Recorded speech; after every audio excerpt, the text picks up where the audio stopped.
بسم اللہ الرحمن الرحیم وَتَزَوَّدُوا فَإِنَّ خَيْرَ الزَّادِ التَّقْوَى۔ صلوات پڑھیں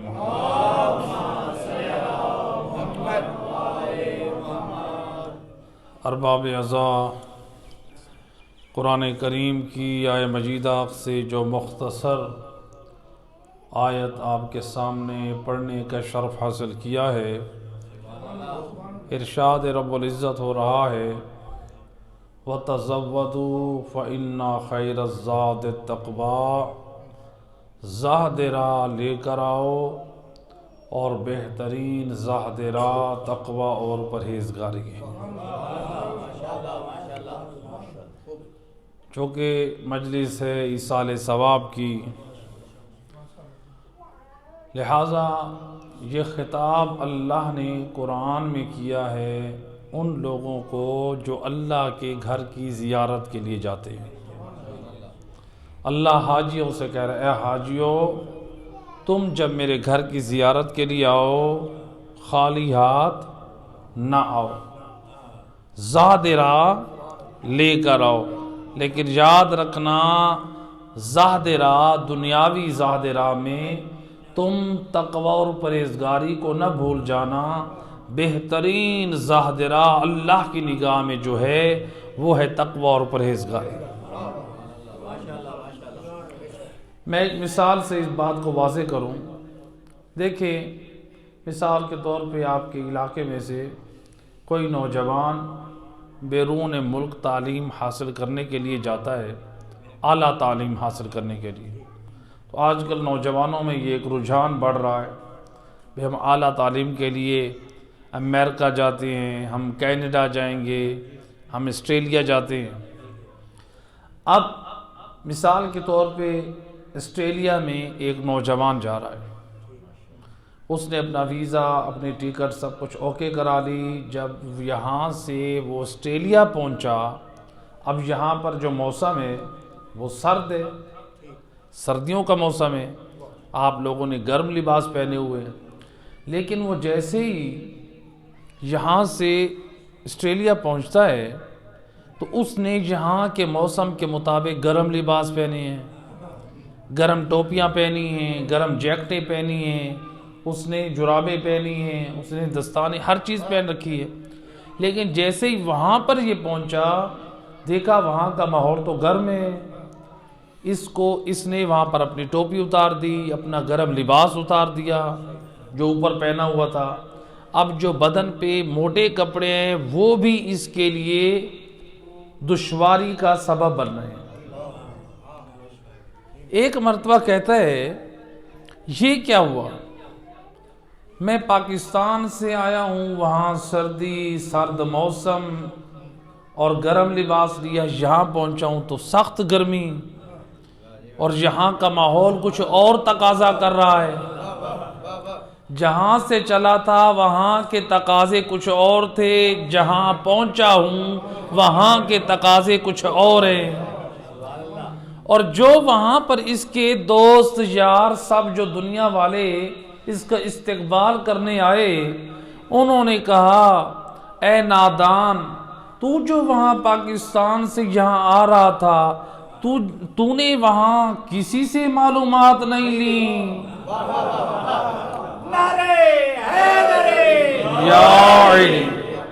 میں کیسا لباس پہن کر جاؤں، کن چیزوں کی ضرورت ہے، زاد راہ میرے لیے وہاں سے کون سی چیزیں بنیں گی؟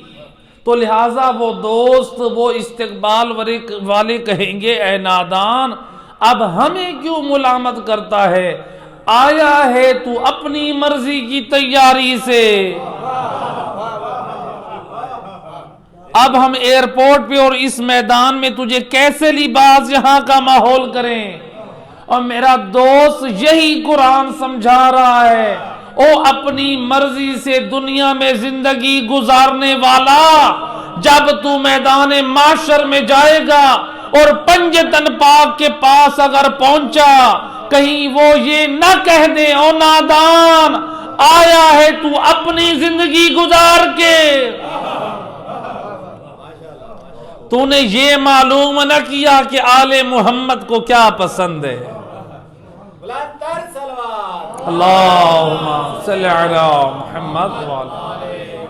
تو نے یہ نہ جانا وہ لباس کیسا پہنانا چاہتے ہیں، وہ کردار کیسا پسند کرتے ہیں، وہ اخلاق کیسا پسند کرتے ہیں. اب جب تو اپنی مرضی کی زندگی گزار کر آیا ہے تو یہاں ہم تیرا کیا کریں؟ تیرے بد اعمالیوں کی سزا تجھے ملے گی. تو لہذا میدان معاشر میں انسان رسوا، حیران اور پریشان ہو جائے گا. اللہ قرآن میں فرماتا ہے سورہ الفجر میں، یقولو یا لیتنی قدمت لحیاتی. انسان رو رو کے فریاد کر کے کہے گا کاش میں اپنی زندگی میں اپنی آخرت کے لیے آگے کچھ بھیج دیتا ہوں. میں نے اپنی آخرت کے لیے کچھ بھیجا نہیں، میں برباد ہو گیا. وہاں پر روئے گا، چیخے گا. امام جعفر صادق علیہ السلام، اللہم صلی علی محمد، امام فرماتے ہیں اتنا روئے گا اس کے آنسو ختم ہو کے خون کے آنسو بہنا شروع ہو جائے. آج دنیا میں اگر کوئی نوجوان تعلیم میں، پڑھائی میں اگر محنت نہیں کرتا تو وہ اپنی ان کامیابیوں سے محروم ہو جاتا ہے. ایسے ہے کہ نہیں ہے؟ جو اسی طرح سے کوئی انسان اپنے کاروبار میں محنت نہیں کرتا تو وہ بھی پیچھے رہ جاتا ہے. اللہ سبحانہ و تعالی بھی اسی بات سے خبردار کر رہا ہے کہ اے دنیا میں اپنی تعلیم کو کامیاب نہ دیکھ کے حسرت کرنے والا، اے اپنے کاروبار کو پستی کی طرف دیکھ کے حسرت کرنے والا، تو دنیا میں محنت کر کے دوبارہ ڈگریاں بھی حاصل کر سکتا ہے. تو محنت کر کے دوبارہ اپنے کاروبار کو بھی پروان چڑھا سکتا ہے. لیکن میدان معاشر میں اللہ فرماتا ہے یقول یا لیتنی قدمت لحیاتی، ہے میں برباد ہو گیا، کاش دنیا میں اپنے لیے عمل خیر بھیج دیتا. میدان قیامت یہ مقام حساب ہے، وہاں پہ پھر پلٹنے کے لیے کوئی مقام نہیں ہے. دنیا میں ہم محنت کر کے دوبارہ کامیابیاں حاصل کر سکتے ہیں، لیکن جب میدان قیامت میں پہنچ گئے وہاں پر کچھ نہیں ہوگا. اس لیے تو سورہ مومنون میں اللہ قرآن میں فرماتا ہے کیا؟ قال رب ارجعون. جب انسان کی آنکھ بند ہو جائے گی انسان کہے گا اے پروردگار مجھے دنیا میں پلٹا دے. قرآن کہہ رہا ہے اے اللہ مجھے دنیا میں پلٹا دے. بھئی کیوں تجھے پلٹا دیں؟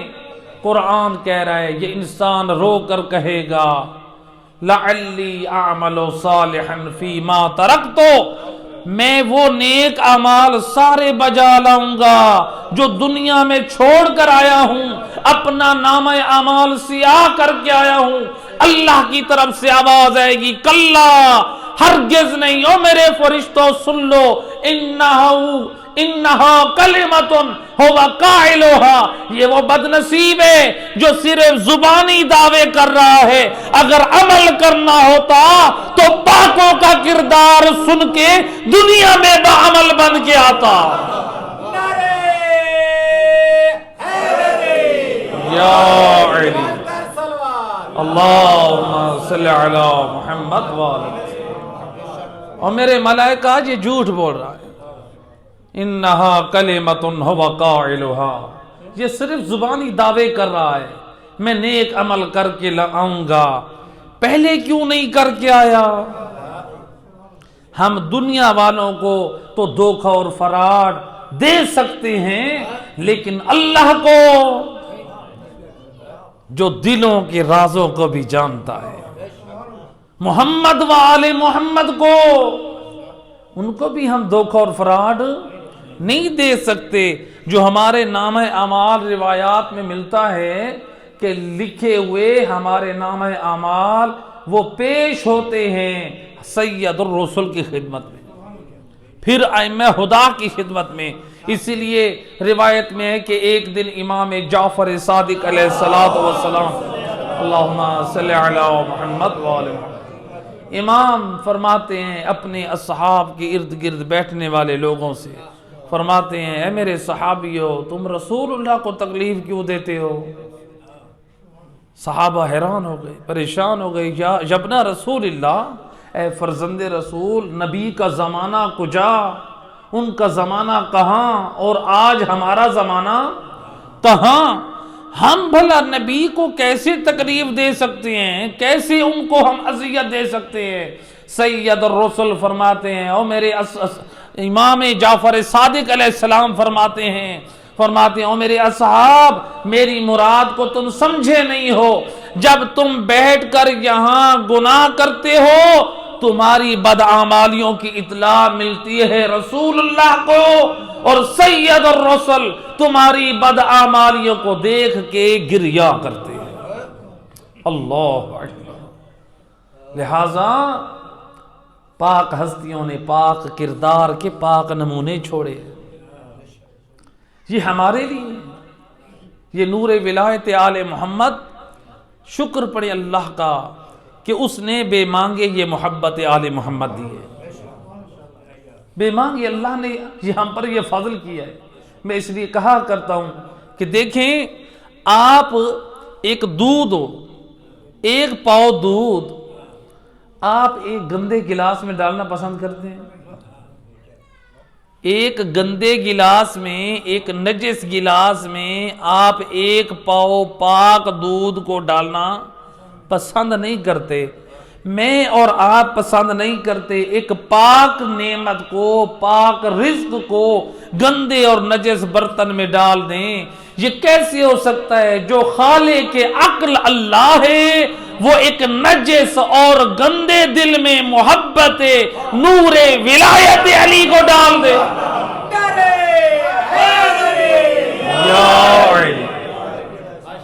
یہ پاک ہستیوں کا نور ولایت پاک دلوں میں ڈالتا ہے. اللہم صلی علی محمد وآلہ.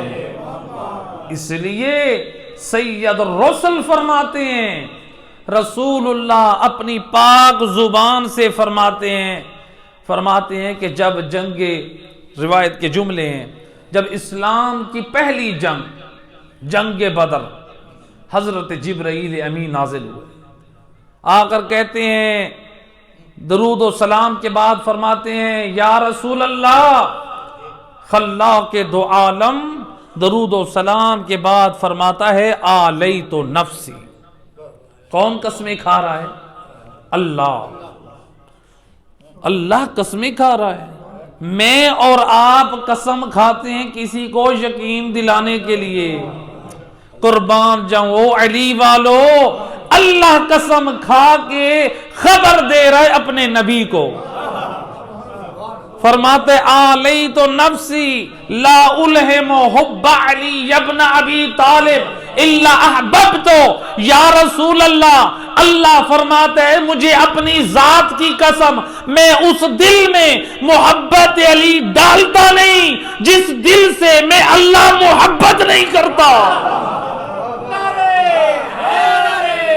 یا علی، اللہ اس دل میں محبت علی ڈالتا ہے جس دل سے اللہ محبت کرتا ہے. اب ذرا غور کریں، رسول اللہ کون ہے؟ محبوب کبریا. اللہ کون ہے؟ محب. او علی والا کتنا خوش نصیب ہے، اللہ محب ہے اپنے نبی کا، اور آج پیغام دے رہا او میرا نبی، میں جیسے تیرا محب ہوں، میں علی کی محبت رکھنے والے کا بھی محب ہوں. یا علی، اللہ اکبر، یا رسول اللہ، یا علی، اللہم صلی علی محمد وآلہ. محبت علی، شکر پڑے، یہ اللہ نے یہ پاک صلبوں میں رکھا ہے. اس لیے روایت میں ہے جناب سیدہ فاطمہ زہرا اللہم صلی علی محمد وعلی اللہ اکبر۔ آج ہم سمجھتے ہیں کامیاب وہ ہے جس کے پاس کوٹھی ہے، جس کے پاس پیسہ ہے، جس کے پاس گاڑی ہے، جس کی اولاد ہے، جس کی جائیداد ہے، جس کے پاس سب کچھ ہے، ہم کہتے ہیں وہی کامیاب ہے اور وہی جو ہے وہ بڑا آدمی ہے۔ لیکن جناب سیدہ فرماتی ہیں او میرے بابا کا کلمہ پڑھنے والوں، آؤ میں زہرا بتاتی ہوں زہرا کی نگاہ میں کامیاب کون ہے۔ اور بی بی زہرا اپنی زبان سے بتا کے فرماتی ہیں میں نے اپنے بابا سے لسان وحی سے سنا، کیا من احب علیا ومات علی حبہ، فرماتی السعید، خوش بخت وہ مومن، وہ علی والا جس کے دل میں علی کی محبت ہو اور جب موت آئے تو علی کی محبت پہ آئے۔ السعید من احب علیا ومات علی حبہ، خوش بخت وہ ہے، کامیاب وہ ہے کہ جو علی کی محبت پر ہو اور موت بھی علی کی محبت پر آئے۔ اور پھر جناب سیدہ فرماتی ہے اور دنیا والو وہ ایک دوسرے کو بدبخت کہنے والو، آج ہمارے گھروں میں، بعض گھروں میں، یعنی ہر گھر میں نہیں، بعض عورتیں کسی کو کہتی ہیں نا یہ بڑا بدبخت ہے، لوگ بھی کہتے ہیں یہ فلاں بڑا بدبخت ہے، تو جناب سیدہ فرماتی ہیں اور دنیا کو بدبختی کا تمغہ اور گالی دینے والوں، آؤ میں زہرا بتاتی ہوں کہ نبی کی نگاہ میں بدبخت کون ہے۔ فرماتی ہیں الشقی من ابغض علیا ومات علی بغضہ، سن لو زہرا کی پاک زبان سے میری نگاہ میں، نگاہ رسالت میں، وہ بدبخت ہے جو علی کے بغض پر رہے اور موت بھی علی کے بغض پہ آئے۔ یا علی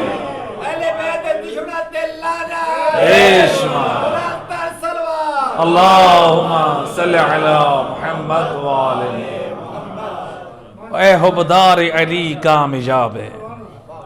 اس لیے معصوم پاک زبان سے فرماتے ہیں من صافح مؤمنا، او علی والو جب ایک دوسرے سے آپ مصافحہ کرتے ہیں نا محبت علی کی وجہ سے، یہ مومن ہے، اس کے دل میں نور ولایت علی ہے۔ معصوم فرماتے ہیں من صافح مؤمنا، جو کسی مومن سے مصافحہ کرتا ہے کس وجہ سے؟ یہ حبدار علی ہے، لحب علی، علی کی محبت کی وجہ سے حبدار علی سے مصافحہ کرتا ہے، غفر اللہ لہ 70 سنہ، اللہ اس مومن کے 70 سال کے گناہ معاف کر دے۔ اللہ تو اس قدر مہربان ہے، لیکن انسان بدنصیب نہ بنے کہ ان گناہوں کو اللہ بخشنے کا وسیلہ بنائے اور انسان پھر اور گناہوں پہ گناہ کر لے۔ تو لہٰذا اے علی والا خوش بخت ہے، خوش نصیب ہے کہ اللہ نے تجھے پاکوں کا نور ولایت بخشا ہے، یہ پاک ہستیوں کا، جو امیر المومنین کی یہ وہ عظمت و شرافت روایت کہتی ہے مسجد النبوی ہے، اللہ کے رسول نماز سے فارغ ہوئے، اصحاب نبی نے دیکھا آسمانوں سے ایک کھجوروں کا تشت نازل ہو رہا ہے، اور سمجھ گئے اصحاب یہ لانے والے فرشتے ہیں، ایک تشت ہے جس میں کھجوریں ہیں، ایک اور ہے پانی کا برتن ہے، سمجھ گئے آج فرشتے اللہ کی طرف سے رسول اللہ کی خدمت گزاری کے لیے آ رہے ہیں۔ روایت کہتی ہے نماز سے فارغ ہوئے، نبی فرماتے ہیں یا علی حکم خدا ہے آج میں اور تم اللہ کے مہمان ہیں، آج میں اور تم اللہ کے مہمان ہیں، کھانا یہ کھجوریں جنت کی میرے اور تیرے لیے۔ کیوں؟ یہ اس لیے کہ امت کو اور اصحاب کو دکھانا ہے کہ دیکھو کبھی بھی علی کو اپنا جیسا نہ سمجھنا. علی وہ ہے جب نبی اللہ کا مہمان بن سکتا ہے تو نبی کے ساتھ نبی کے دین کا وارث علی بھی مہمان بن سکتا ہے. تو لہذا علی مولا اور نبی دونوں مل کے بیٹھے، کھجوروں کا تشت سامنے رکھا گیا، دونوں نے کھجوریں کھائیں.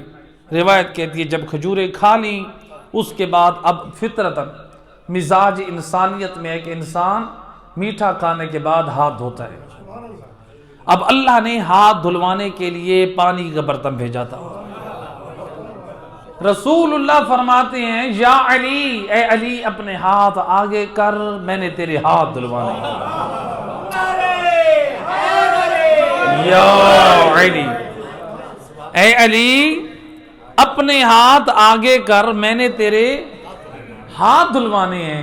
علی مولا فرماتے ہیں یا رسول اللہ ادب کا تقاضا یہ ہے آپ سید الانبیاء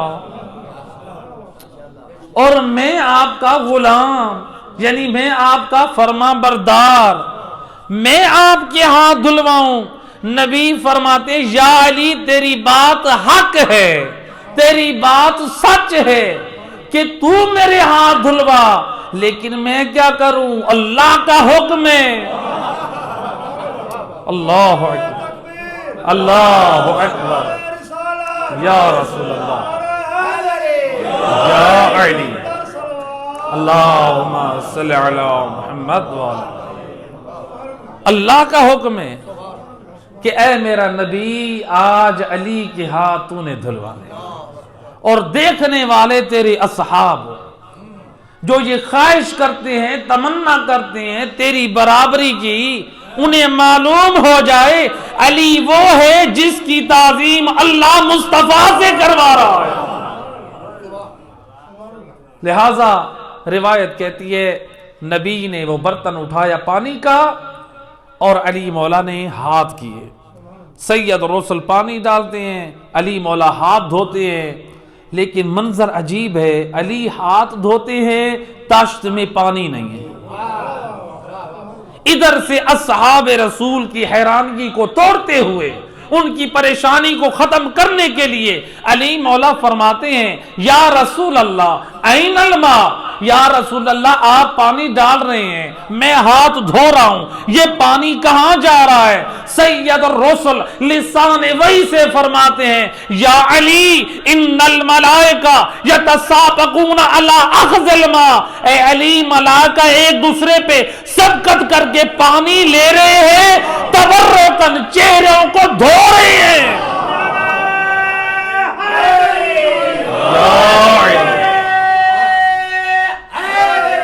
یا علی، آج ملائکہ تبرکن تیرے ہاتھوں سے مس شدہ پانی سے اپنے چہروں کو دھو رہے ہیں. اللہ اکبر، یہ ہے عظمت علی، یہ ہے شان علی.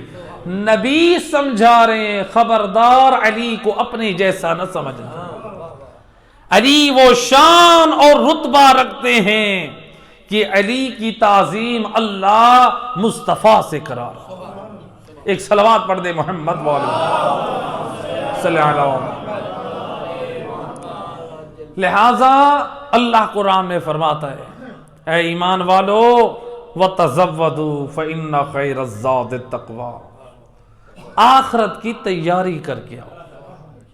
خالی ہاتھ اور بہترین زاد راہ تقویٰ اور پرہیزگاری ہے. آئیں زاد راہ بہترین ہمیں اگر ملتا ہے اس کا بہترین اور پاک کردار تو وہ آل محمد کا گھرانہ ہے.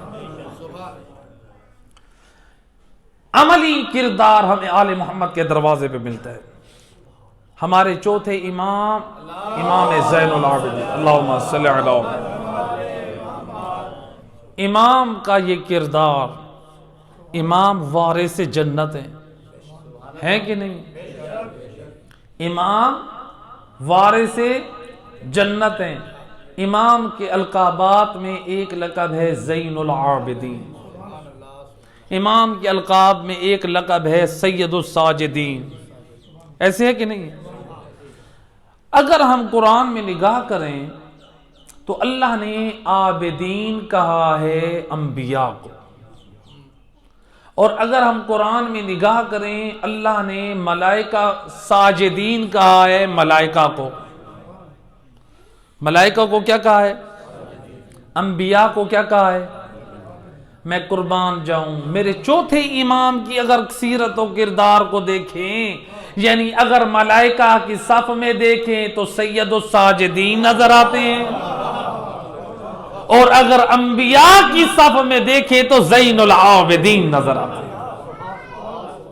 یہ ہے وہ میرے پاک امام، پاک ہستیوں کا پاک کردار۔ اب ہم نے یہ اور ایک اور پیغام زین العابدین کے چاہنے والوں، اے سید الساجدین کے نور ولایت رکھنے والوں، چوتھے امام ہمارے امام ہیں سید الساجدین۔ کیوں؟ کیا مطلب؟ سید الساجدین کا کیا مطلب ہے؟ سجدہ کرنے والوں کے سردار۔ کیا؟ سجدہ کرنے والوں کے سردار۔ یہ سجدہ گزار کیا یہودی ہوں گے؟ سجدے گزار کیا عیسائی ہوں گے؟ یہ کون ہیں؟ آپ کہیں گے یہ وہ سجدہ گزار جن کے دلوں میں نور ولایت آل محمد ہو۔ ایسے ہے کہ نہیں ہے؟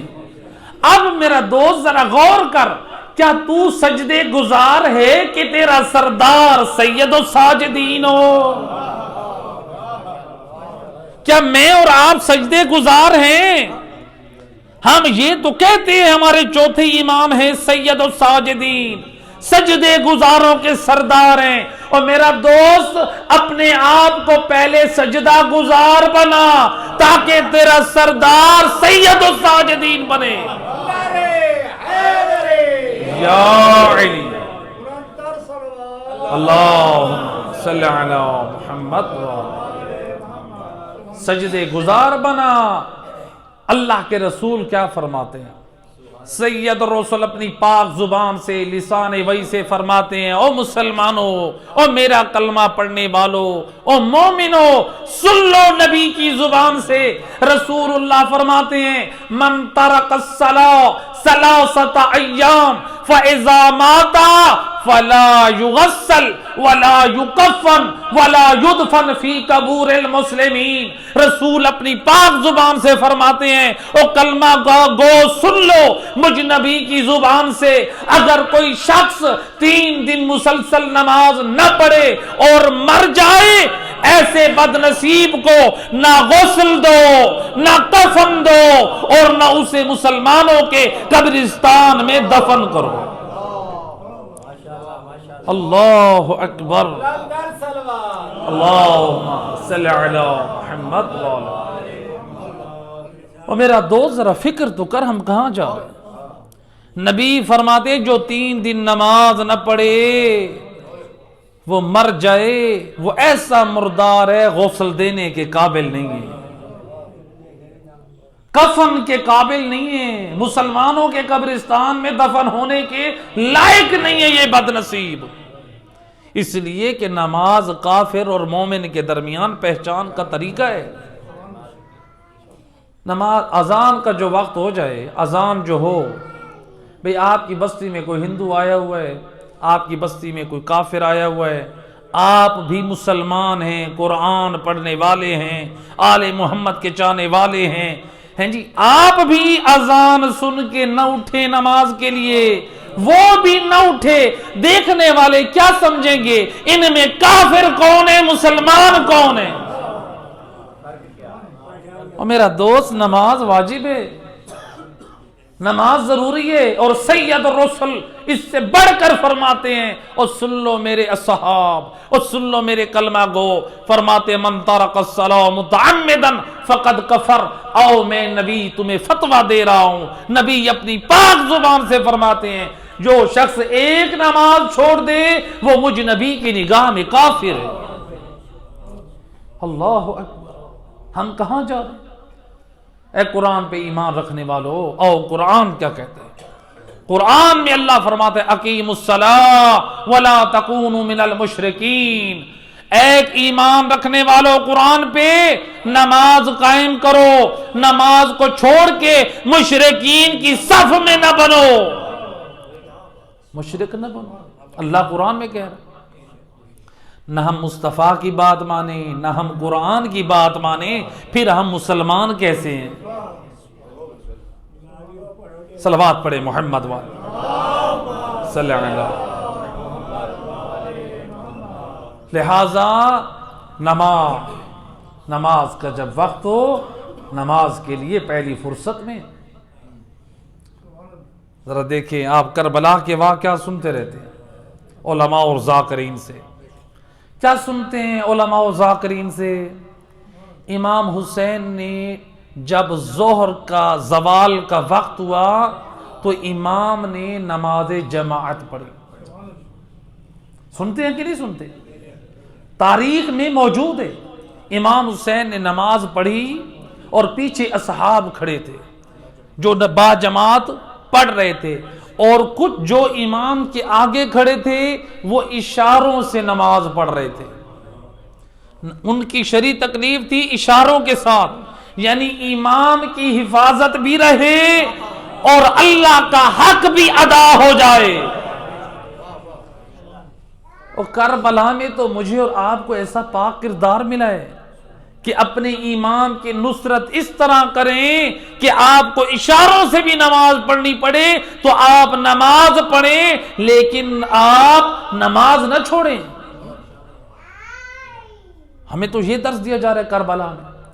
یہ جب امام حسین علیہ السلام نماز پڑھ رہے تھے، اس وقت تک کتنے افراد شہید ہو چکے تھے؟ کم سے کم، ورنہ اس سے زیادہ ہوئے تھے، میں کم سے کم بتا رہا ہوں، کم سے کم اس وقت 50 آدمی، 50 اصحاب امام حسین شہید ہو چکے تھے۔ ہم ان اصحاب کا غم مناتے ہیں یا نہیں مناتے؟ ان پہ گریہ کرتے ہیں یا نہیں کرتے؟ اور منانا چاہیے، ہماری بخشش کا وسیلہ ہے۔ بھئی ہم ان اصحاب امام حسین کا غم مناتے ہیں، گریہ کرتے ہیں، لیکن ذرا دیکھیں کربلا میں امام حسین نے انہی اصحاب کے لاشوں کو چھوڑ دیا، وقت نماز مصلی عبادت پہ آ گئے۔ گویا امام حسین سمجھا رہے ہیں، او میرے محبت و ولایت رکھنے والوں، خبردار حسینیت کے نام پہ نمازیں نہ چھوڑنا، آؤ مجھ سے بڑھ کر کوئی عزادار نہیں ہے کربلا میں۔ اور میں نے تو اپنے اصحاب کے لاشیں خود اپنے ہاتھوں سے اٹھائے، تو میں نے ان کے لاشوں کو چھوڑ کر نماز کو اول وقت میں پڑھا ہے۔ خبردار حسینیت کے نام پہ نمازیں چھوڑ کر مجھ حسین کے مقصد کو پامال نہ کرنا۔ کربلا میں زہرا کلال ہمیں یہ پیغام دے رہے ہیں، اے جوانوں، اے عزیزوں، جب یوم عاشور کی صبح کو آپ آذان حضرت علی اکبر سنتے ہیں، آپ گریہ کرتے ہیں، میرا آپ سے سوال ہے، حضرت علی اکبر نے وہ آذان کس لیے دی تھی؟ اس آذان کے مقصد اور ہدف کو یاد کریں۔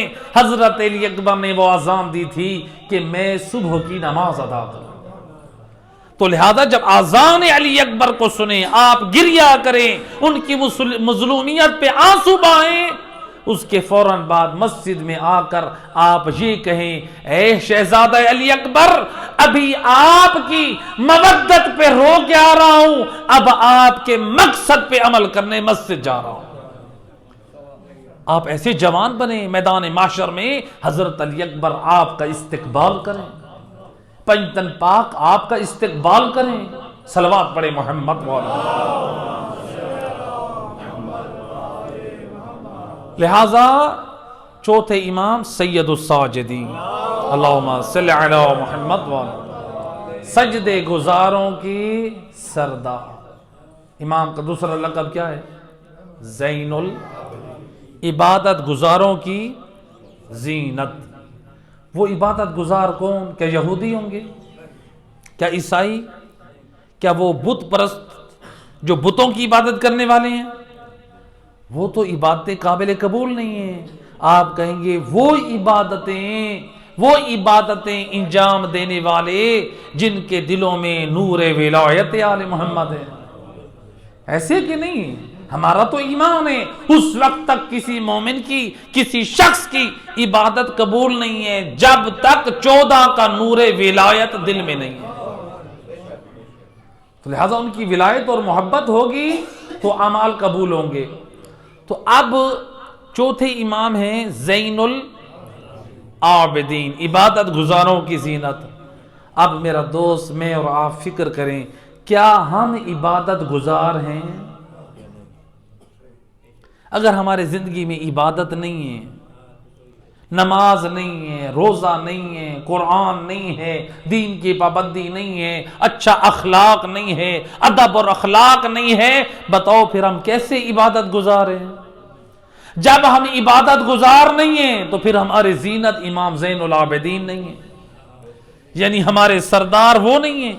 ادھر سے تو ہم کہہ رہے ہیں کہ وہ زینت ہیں کس کی؟ عبادت گزاروں کی. وہ سردار ہیں سجدہ گزاروں کی. لہٰذا ہم اپنی اصلاح کریں. میرے چوتھے امام کا کردار اتنا پاک تھا.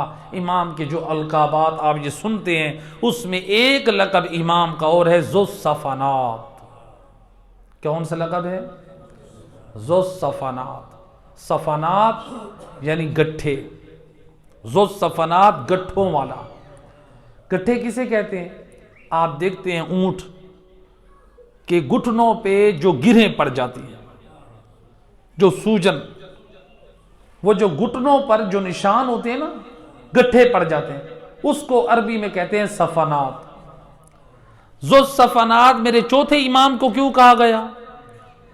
ان کو کہاں گٹھے پڑ گئے تھے؟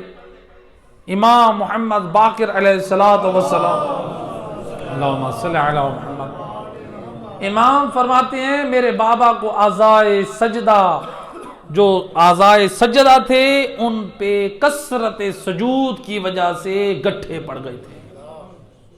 اور امام کیا کرتے تھے؟ ہر 6 ماہ بعد، سال میں 2 مرتبہ ان اعضائے سجدہ کو کٹواتے تھے. اعضائے سجدہ کو کاٹ کے، وہ جو گرہیں ہوتی تھیں ان کو کاٹ کے وہ ٹکڑے آپ کنیز یا غلام کو دیتے تھے. کہتے تھے جاؤ اسے میرے کفن کے ساتھ رکھ دو. مولا کیوں؟ وصیت کرتے تھے جب میں مر جاؤں ان ٹکڑوں کو میری لحد میں، میری قبر میں، میرے کفن کے اندر رکھنا. مولا کیوں؟ فرماتے تھے اس لیے زین العابدین کو حیا آتی ہے اپنے رب سے ملاقات کرے اور زین العابدین کے ہاتھ خالی ہو. اے مومن، او علی والا، السید الساجدین کے مصائب کو رونے والا، او وارث جنت امام کا اتنا پاک کردار کہ وہ آخرت کی تیاری اس قدر کریں. اور ذرا ہم اپنے کردار کی طرف دیکھیں، ہماری کردار میں کتنی نمازیں ہیں، کتنی پاک دامنی ہیں، کتنا پاک سیرت ہے. ہم کہاں جا رہے ہیں؟ کس طرف جا رہے ہیں؟ تو لہٰذا اپنے اندر پاک سیرت اور پاک کردار کو، آخرت میں انسان کو وہاں موقع نہیں ملے گا. انسان کے سامنے انسان کے سارے نامہ اعمال کھل کے آ جائیں گے. اور اللہ سورہ رحمان میں فرماتا ہے وَيُعْرَفُ الْمُجْرِمُونَ بِسِيمَاهُمْ فَيُؤْخَذُ بِالنَّوَاصِي وَالْأَقْدَامِ. اللہ قرآن میں فرماتا ہے سورہ رحمان میں، میدان معشر میں جب مجرمین آئیں گے وہ اپنے چہروں کی علامتوں سے پہچانے جائیں گے. کس سے پہچانے جائیں گے؟ چہروں کی علامتوں سے. میں اس کی ایک مثال دیا کرتا ہوں. آپ جو جاتے ہیں نا اس پہ پیٹرول پمپ پہ، ادھر بہت سارے افراد ہوتے ہیں، لیکن جو خاص وردی میں ہوتے ہیں آپ سمجھ جاتے ہیں یہ پیٹرول پمپ عملہ ہے. تو لہٰذا اس سے معلوم ہوتا ہے کہ دوسرے افراد کسی اور کام کے لیے آئے ہیں. جو پیٹرول پمپ کا عملہ ہے یہ خاص وردی والے ہیں. ایسے کہ نہیں؟ اسی طرح سے آپ ایک اسکول کے باہر بچوں کو دیکھیں ایک وردی میں، کچھ بچے اور ہیں جو کسی اور وردی میں، کچھ بچے ہیں جو سادہ کپڑوں میں. آپ کو معلوم ہو جائے گا اس اسکول کے بچے کون سے ہیں، آپ ان کی علامتوں سے پہچانیں گے. جی دوسرے وردی جو پہنی ہوئی آپ پہچان جائیں گے یہ بچے فلاں اسکول میں ہیں. یہ جو سادہ کپڑوں میں ہیں اس کا مطلب ہے یہ بچے کسی اسکول میں نہیں جا رہے. تو آپ علامت سے پہچان جائیں گے. اس لیے جب اللہ قرآن میں فرماتا ہے انسان کو، مجرمین کو علامتوں سے پہچانا جائے گا، معصومین کی روایات میدان معاشر میں انسان کی پیشانی پہ لکھا ہوگا یہ کافر ہے، یہ منافق ہے، یہ بے نمازی ہے، یہ تارک الزکوٰۃ ہے، یہ فلاں ہے. اور علماء محدثین نے معصومین کے کلام کی روشنی میں بیان کیا جب مجرمین آئیں گے کسی کے ہاتھ میں شراب کی بوتلیں اور گلاس چپکے ہوئے ہوں گے. جو لوگ گانا اور موسیقی کے آلات ان کے ہاتھوں کے ساتھ چپکے ہوں گے، جو جوا کھیلنے کے عادی ہیں ہاتھوں کے ساتھ شطرنج اور تاش چپکے ہوئے ہوں گے، اور جو داڑیاں صاف کرتے ہیں استروں کے ساتھ اور دوسری چیزوں کے ساتھ وہ بھی اعضاء کے ساتھ چپکے ہوں گے. اور آج کے دور میں اگر ہم آج موبائل میں یوٹیوب پر فاحش اور بےہودگی اور گندی فلمیں دیکھیں، گانے سنیں، وہ موبائل پہ چپکے ہوئے ہوں گے. یہ صرف ان کے ساتھ مختص نہ کریں نا. اگر ہم موبائل کا غلط استعمال کر کے اپنا ایمان برباد کر رہے ہیں، ہر وہ عمل، ہر وہ چیز جو ہمیں اللہ سے دور کر دے، جو ہمیں قرآن سے دور کر دے، جو رسول اور آل رسول سے ہمیں دور کر دے، میدان معاشر میں جب انسان آئے گا وہ تمام چیزیں انسان کے ساتھ ہوں گی اور انسان اپنی ان علامتوں کے ذریعے سے پہچانا جائے گا. اور اللہ سورہ رحمان کی اس آیت میں فرماتا ہے فَيَأْخُذُ بِالنَّوَاصِي وَالْأَقْدَامِ، اور ان مجرمین کو کیا کیا جائے گا؟ اللہ فرماتا ہے ان کے آگے سے بالوں سے پکڑ کر گھسیٹا جائے گا، والاقدام، اور ان کے پاؤں سے پکڑ کر گھسیٹا جائے گا. اور میرا دوست اور میرا جوان ذرا غور کر، فکر کر، اگر خدا نخواستہ اسی محفل میں آپ کے بالوں سے کوئی گھسیٹ کر لے کے جائے کیا حالت ہوگی ہماری؟ کیا حالت ہوگی؟ اگر کسی جوان کا باپ اس کے بالوں سے پکڑ کر کھینچے، اس کے پاؤں سے پکڑ کر کھینچے، تو کیا وہ اپنے باپ کی اس عمل پہ راضی ہوگا؟ اور میرا دوست تو اپنے باپ کی اس عمل پہ راضی نہیں ہے کہ 4 آدمیوں میں اس نے تیرے سر کے بالوں سے پکڑ کر کھینچا، تیرے پاؤں سے کھینچا، اور دنیا تیرا تماشا دیکھ رہی ہے. اور قرآن یہی تو کہہ رہا ہے، اور مسلمان اور قرآن پڑھنے والے اور نبی اور آل نبی پہ ایمان رکھنے والے گناہ اور جرم کی وادیوں سے نکل آ، ورنہ تیری بدعمالیوں کی وجہ سے فرشتے جب تیرے بالوں کو گھسیٹیں گے اور تیرے پاؤں سے پکڑ کر لے کے جائیں گے، یہ منظر انبیاء دیکھیں گے، یہ منظر اوصیاء دیکھیں گے، یہ منظر تمام امتیں دیکھیں گی اور کہیں گی یہ کتنا بد نصیب ہے، پاکوں کے ماننے والا تھا، پاک کردار اپنا کے نجات حاصل نہ کی. صلوات پڑھ دے محمد اللہم صلی علی محمد وعلی. لہذا اے میرے دوستو، اے جوانوں، اللہ نے جو ہمیں جوانی دی ہے یہ ایک نعمت ہے، یہ پلٹ کر آنے والی نہیں. اپنے بچوں کی تربیت کریں جو صاحبان اولاد ہیں. صرف ہمیں یہ فکر نہیں ہونی چاہیے میرا بچہ اچھے اسکول میں پڑھے، یہ اچھی فکر ہے. اگر کوئی اس میں کوتاہی کر رہا ہے وہ مجرم ہے، جو بچوں کی تعلیم و تربیت میں کمی کر رہا ہے، جو معاشرے میں جو حالات کی ضرورت تقاضا کرے والدین پوری نہ کریں وہ بھی جواب دہ ہیں. لیکن ہمیں یہ فکر ہو کہ بچے کو اسکول پہنچانا ہے، بچہ اسکول نہ جائے، ٹیوشن نہ جائے، گھر میں میاں بیوی کا فساد، میرے پاس کوئی حرام کے پیسے ہیں جو میں اتنی فیسیں بھر رہا ہوں اور بچہ اسکول نہیں جاتا. یعنی بچہ اسکول اور اکیڈمی نہیں جائے تو ماں باپ گھر میں فساد مچائیں، لڑائی ہو. لیکن اگر بچہ قرآن پڑھنے نہ جائے، قرآن کتنا مظلوم ہے، قرآن کے لیے وقت نہیں ہے. قرآن کی تعلیم کے لیے اولاد کو ہم نہیں بھیج رہے. قرآن کی تعلیم ضروری ہے. قرآن کو سمجھیں، قرآن کا ترجمہ پڑھیں. دیکھیں تو صحیح اللہ قرآن میں ہم سے کلام کیا کر رہا ہے. قرآن میں اللہ تعالی ہم سے باتیں کیا کر رہا ہے.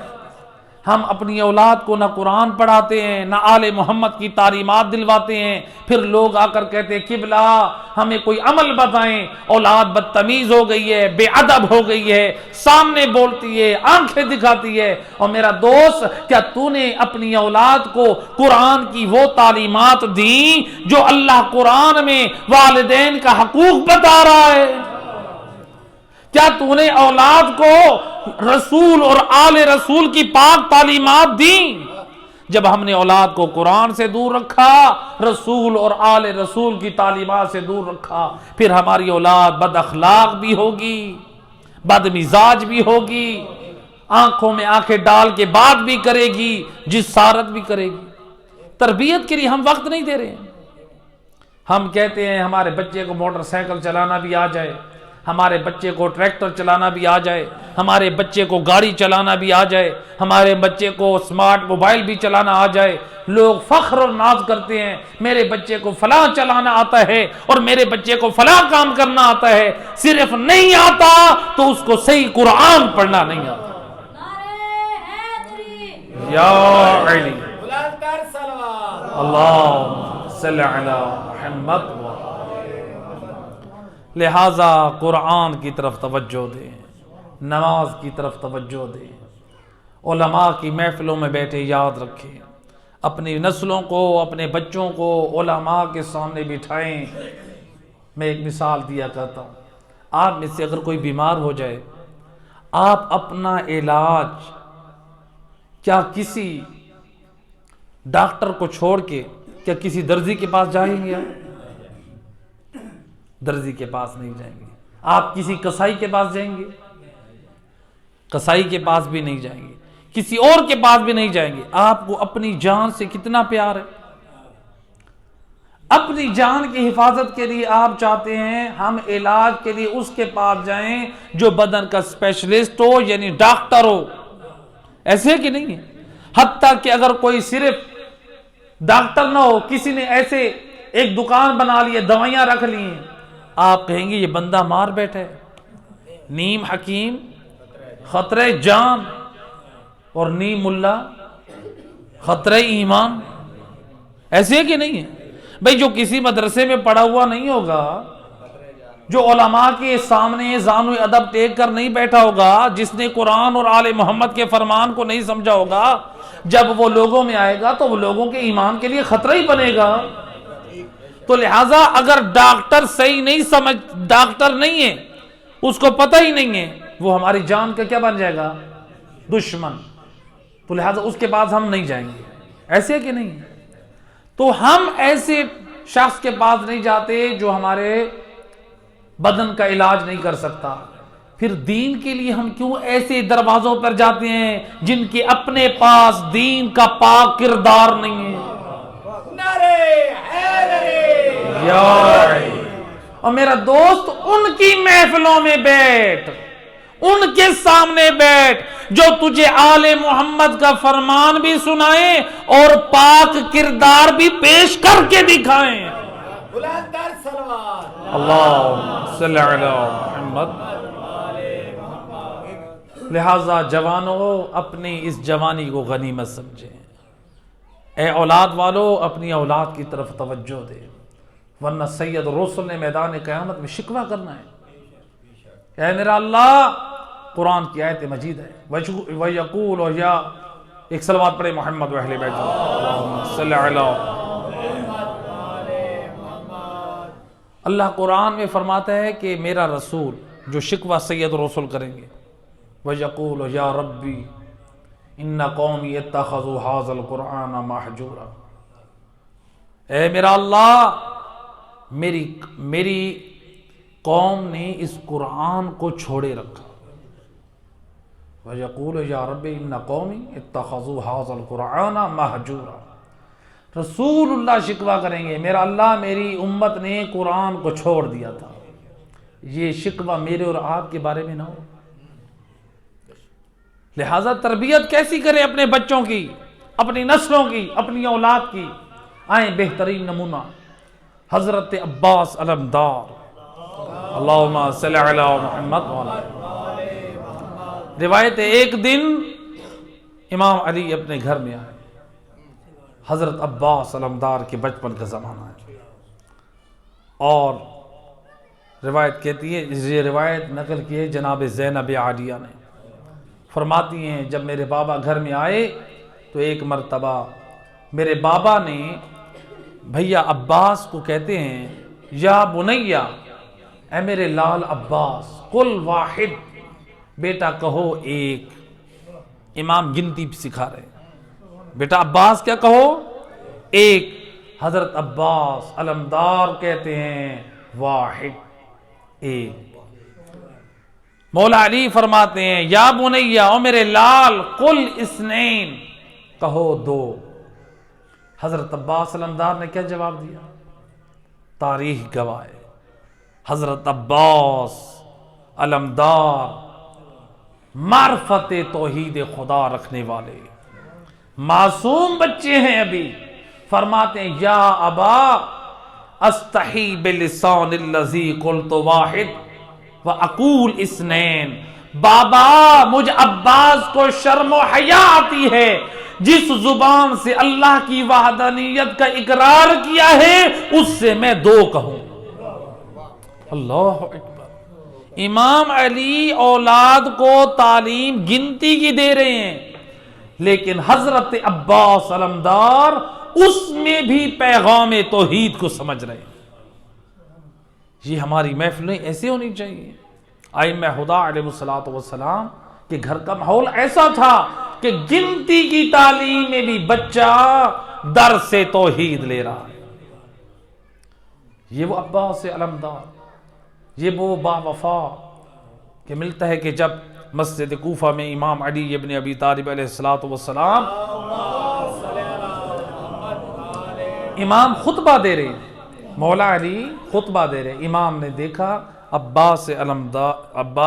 امام نے دیکھا حسین مظلوم، یعنی امام حسین علیہ السلام کے ہونٹ گرمی کی وجہ سے خشک ہو رہے، پیاس کے آثار ہیں، تو مولا علی فرماتے ہیں اے کمبر جاؤ پانی لے آؤ۔ حضرت عباس علمدار اٹھے کہ اس سے پہلے کہ کمبر پانی لائیں جلدی گھر میں آئے کہ مادر گرامی میں چاہتا ہوں کہ بھیا حسین پیاسے ہیں، میں چاہتا ہوں آج کمبر سے پہلے اپنے آقا و مولا کی خدمت میں پانی میں پہنچا دوں۔ اجرکم علی اللہ زادہ، چونکہ کل 13 جمادی الثانی یوم وفات بی بی ام البنین ہے، اجرکم علی اللہ زادہ۔ یہ بی بی کربلا میں بڑا حصہ ہے اس پاک بی بی کا، اجرکم علی اللہ زادہ۔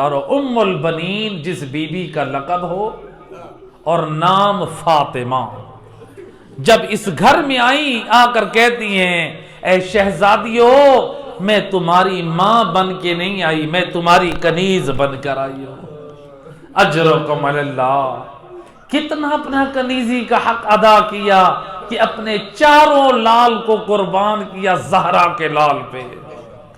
اور جب آئی ہے نا جناب زینب عالیہ نانے کی مزار پہ، اور بی بی گریا کر کے اپنے مسائل سنا رہی تھی، روایت کہتی ہے اور بی بی ام البنین نے پہلی زیارت کی ہے بنت علی کی، جب زیارت کی ہے کہتی ہیں اے یا سیدہ اور میرے شہزادوں کا حال سنائیے، تو بی بی فرماتی ہیں یا ام البنین، یا اماں، اے مادر گرامی آپ کے شہزادوں کو کربلا میں شہید کر دیا گیا، اجرکم علی اللہ۔ اور نہر فرات کے کنارے اور بھائیوں کو میں ذبح ہوتے دیکھ کر آئی ہوں اور شہید ہو گئے۔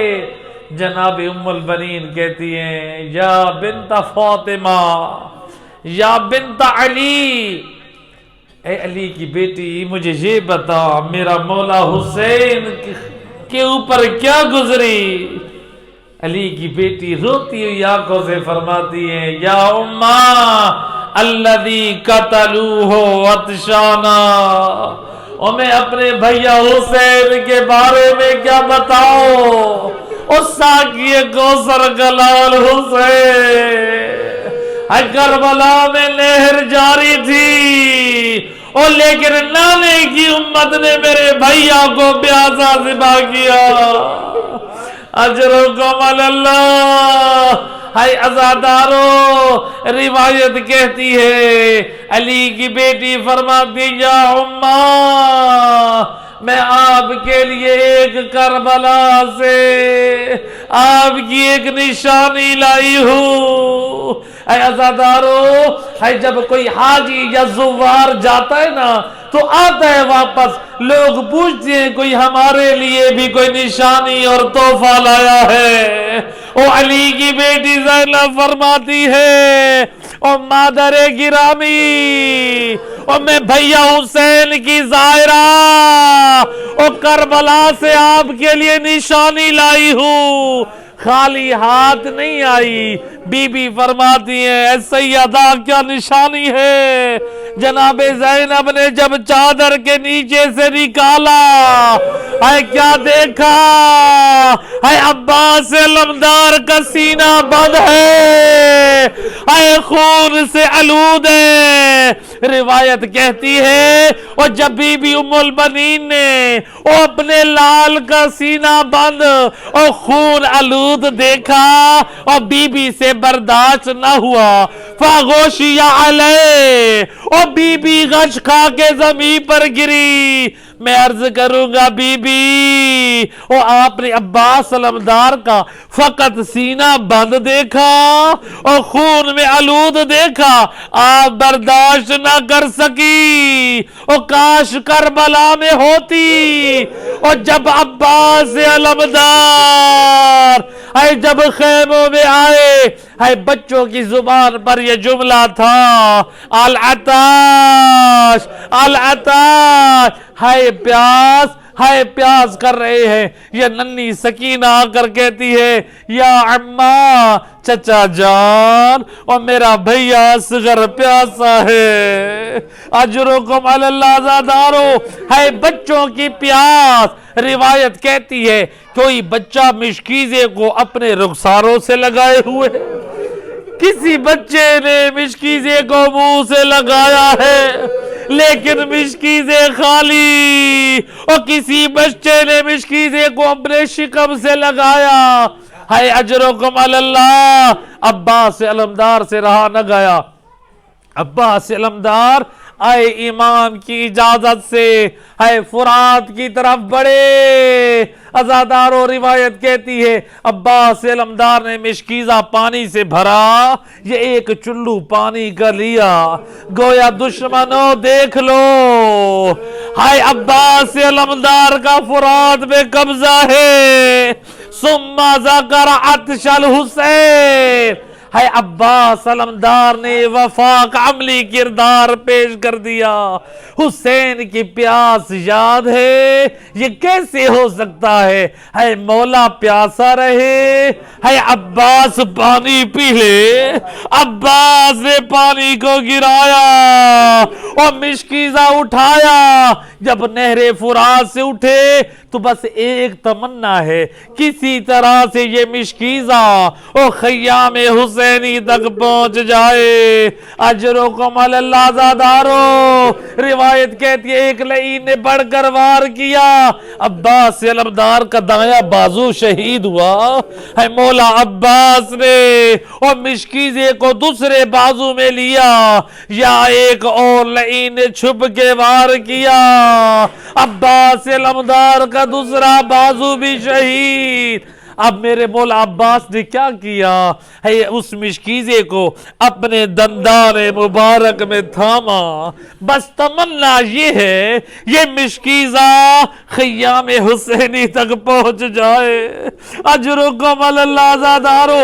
یہ ایک لعین نے عباس کی آس کو کیسے توڑا، ایک تیر نشانہ بنایا اور مشکیزے کو لگا اور پانی بہہ گیا، دوسرا تیر مارا جو عباس علمدار کے سینے میں پیوست ہوا۔ اب عباس کے لیے سنبھلنا مشکل ہے، یہ ایک لعین نے بڑھ کر زور شور سے اور سر مبارک پر گرز مارا۔